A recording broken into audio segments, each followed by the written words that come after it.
বিশেষ কৌশল অবলম্বন করে দক্ষতার সঙ্গে সুস্থভাবে বাঘিনী জিনাতকে পাকড়াও করে নজির গড়েছে বাংলার বন দপ্তর। উড়িষ্যার শিমলিপাল টাইগার রিজার্ভ থেকে রোমিং করার সময় জিনাত পৌঁছে যায় ঝাড়খণ্ডে। ঝাড়খণ্ডের চাকুলিয়া হয়ে বেশ কিছুদিন থাকার পর জিনাত ঢুকে পড়ে বাংলার ঝাড়গ্রামে।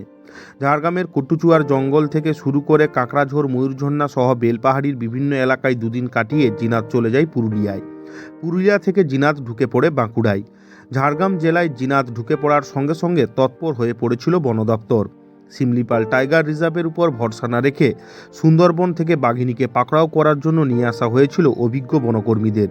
মুখ্য বনপাল, DFO, ADFO, range officer, beat officer, বনকর্মী, হুলাপাটি এবং সুন্দরবন থেকে আসা কর্মী মিলিয়ে মোট 170 জনের মিলিত প্রচেষ্টায় বাঘিনী জিনাতকে ধরতে সক্ষম হয় বাংলার বন দপ্তর।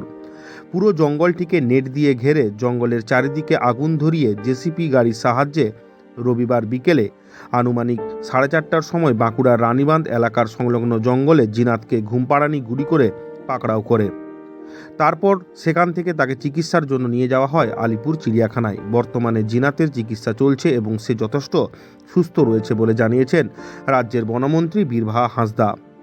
ভরা পর্যটকের মরশুমে জঙ্গলমহলে জিনাত ঢুকে পড়ায় যথেষ্ট চিন্তিত হয়ে পড়েছিল পর্যটন ব্যবসায়ীরা। প্রশাসন এবং বন দপ্তরের অতি সক্রিয়তার কারণে পর্যটন ব্যবসায় বিন্দুমাত্র ভাটা পড়েনি।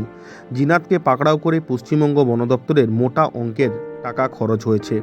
সেই প্রসঙ্গে রাজ্যের মন্ত্রী বীরভা হাঁসদা জানিয়েছেন, এখনও পর্যন্ত আনুমানিক 35 লক্ষ টাকার বেশি খরচ হয়েছে জিনাতকে পাকড়াও করতে। মন্ত্রী আর কি বলছেন শুনুন। জন কর্মীকে নিযুক্ত করা হয়েছিল। আমাদের টোটাল 170 জনের ওপরে টিম ছিল, যেটা সুন্দরবন থেকেও এসেছিল। আমাদের লোকাল ডিএফও, সিসিএফ থেকে আরম্ভ করে রেঞ্জ অফিসার, বিট অফিসার এবং আবার যারা হুলাপাটির মতো টিমে কাজ করে তাদেরকেও নিয়ে 170 জনের ওপরে টিম ছিল আমাদের।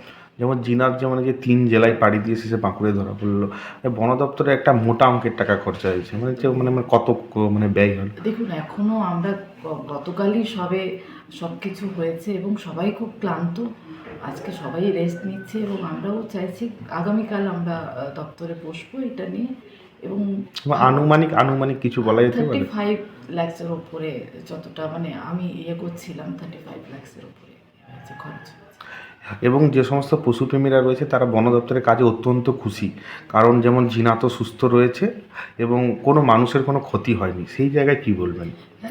দেখুন, পরে হলেও সবার ভুল ভেঙেছে। সবাই বন দপ্তরকে বারবার দোষারোপ করে, কিন্তু বন দপ্তর যে আমার কর্মীরা যারা দিনরাত পরিশ্রম করে, দিনেও তারা জঙ্গলে পাহারা দিচ্ছে এবং রাত্রেও তারা জঙ্গলে পাহারা দেয়। 24 ঘন্টা তারা কিন্তু ডিউটি করে, সেটা কিন্তু কেউ নজর দিত না। ছোট ছোট ঘটনা, অনেক জায়গায় ঘটনা ঘটছে, আমরা দপ্তরের তরফ থেকে সেগুলোকে রিকভারি করার চেষ্টা করছি, কিন্তু কোথাও কিছু সাধারণ পাবলিকের জন্য আমাদের একটু কাজ করতে অসুবিধা হয়।